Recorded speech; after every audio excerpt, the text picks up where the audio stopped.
Is it possible for a 17-year-old to solo found a company within 3 months?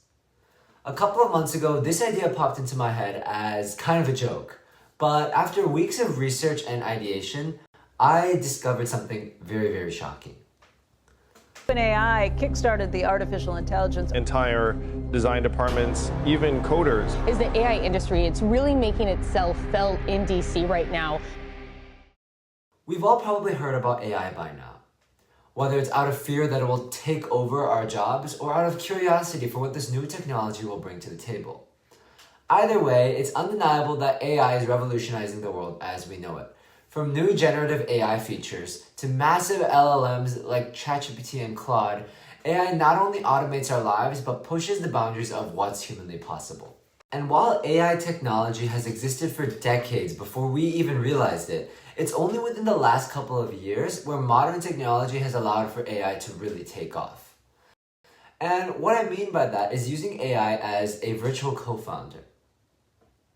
Now, with the help of modern AI technology, we're seeing a massive rise in solo founders selling their companies for upwards of $100 million. What was only possible with massive amounts of capital and a huge team size 5 years ago is now able to be built by one person with just a laptop and a stable internet connection.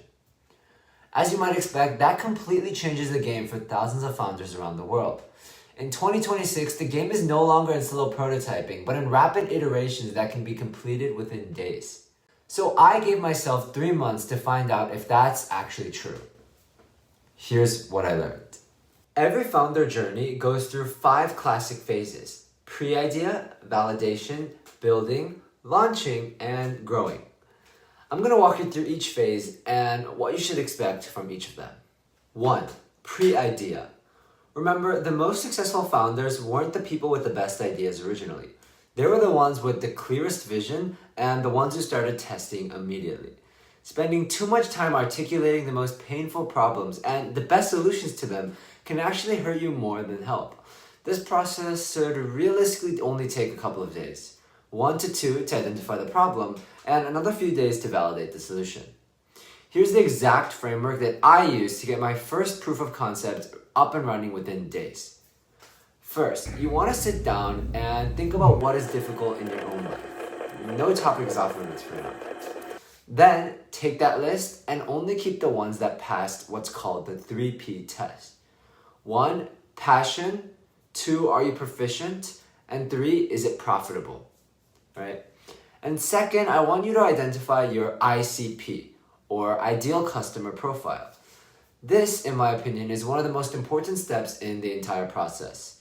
In order to successfully sell a product, you need to know everything about your target user, their age, job, niche, industry, and behavior, just to name a few. And because your ICP has to be really, really extensive, it's good, and that's why I recommend it for you to figure out what problems exist in your own life. Because if you can solve a problem that exists in your own life, the ICP is very easy because your ideal customer is yourself. Next is the validation phase. This is when every seasoned founder will talk to you about something called product market fit. But what exactly does that mean?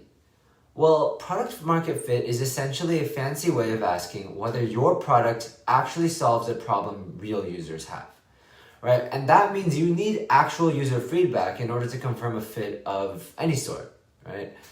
This is where most people get it wrong, spending weeks thinking about what problems users have, when really all they should be doing is identifying a pain point in their life, rapidly iterating and developing a solution, and then getting user feedback as soon as possible. And I really want to emphasize that because even if you don't have everything figured out, just putting something out there for the world to see and getting feedback is the most important part of the process.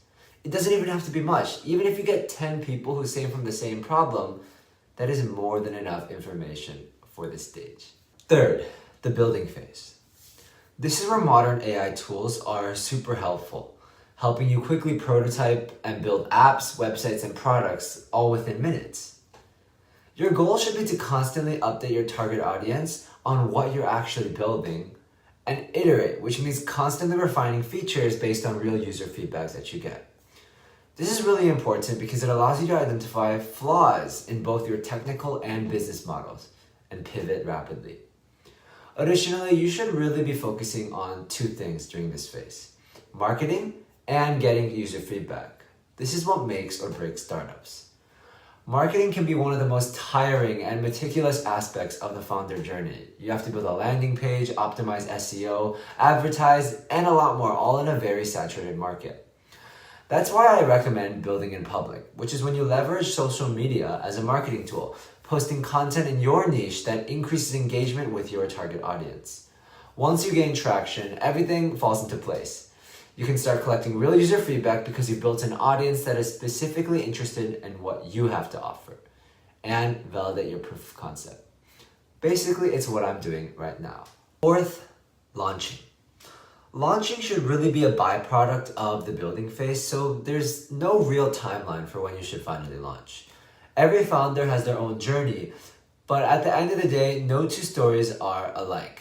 So you should try and get personalized guidance from mentors, peers, or other types of tools. However, according to Mauer Shlomo, the famous solo founder who built his company in 6 months and sold for $80 million, traction isn't built in code. It's built in conversations. This is suggesting that you should launch as soon as possible, as long as you have a working tool that can facilitate user conversations and allow you to get valuable feedback. Finally, the growing phase. You should really only be thinking about this once you have a pricing, testing, and iterating system already built in place. You have a built, functioning tool that serves the users in the way it is intended. Now it just comes down to what features are being used more and prioritized. So one advice I would give is to rapidly delete features that are worthless and then promote successful ones just as quickly. This is where AI becomes super useful, right? The traditional playbook is to validate everything before you build, but nowadays that is so irrelevant because building today with AI-powered tools is so quick and easy.